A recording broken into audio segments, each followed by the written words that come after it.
we did a lot of Red Sox here, and you cover the sport though in general.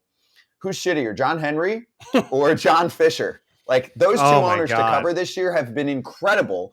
John, or not, sorry, not John Henry. Did I say John Henry? John I'm sorry. I messed up my Johns.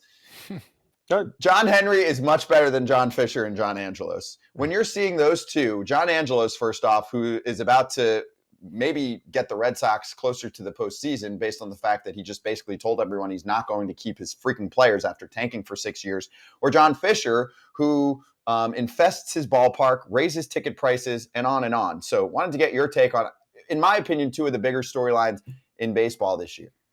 I'm probably going to go Fisher here, but I think it's because I'm far more closer to that than most because I do Baseball is Dead with Dallas Braden. And he's a broadcaster for the A's. He's a former player for the A's. He's an ambassador of the A's. So I feel like I'm much closer to that situation. And I feel like it's more dire. It is more, I think, apprehensible. It's more unacceptable. If you're talking about a fan experience, fans that we saw that they're loyal, like the TV numbers aren't bad. They're just not going to the games because why would you? Like, look around the league. Like, look at the lineup from a couple of years ago. It's completely decimated, and it didn't have to be.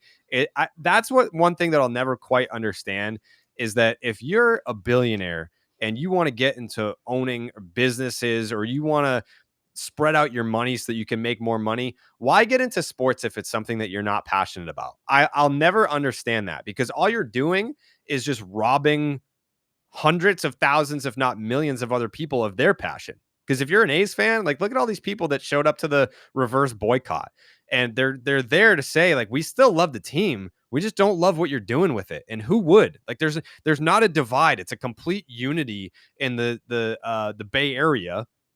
You even have Giants fans being like, listen, we've got this cross-Bay rivalry type deal going on, but we're with the A's fans. Like, we don't want the A's to leave. No one wants the A's to leave. And I don't even think people in Vegas are saying, like, woo, like, we're so excited that we're getting a baseball team. They're like, I don't know. We kind of feel bad for A's fans. Like, I think it's one of the more sadder stories in baseball this year.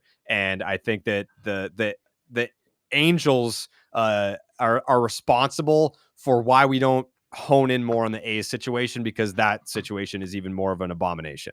That's true. Artie Moreno is stealing John Fisher's thunder. And I can tell you, and I've been in Vegas a couple times since all this shit went down, and people there, obviously you're just roughly polling people you come across, say, yeah, we'd love to have baseball, our own team. That dude's a douche. We don't want anything that he brings over here. I mean, that's true. John Fisher, every single thing that he has done is straight out of a movie that hasn't been made yet. Major League doesn't even do it right for what John Fisher has done to this group. You're exactly right. The ballpark's nasty. He makes it like that on purpose. I mean, he's purposely trying to drive people away, raising prices, the whole deal. So, no, you're spot on. And in my mind, yeah, it's sad, because really, I mean, both spots deserve to have a home. So, I'm good.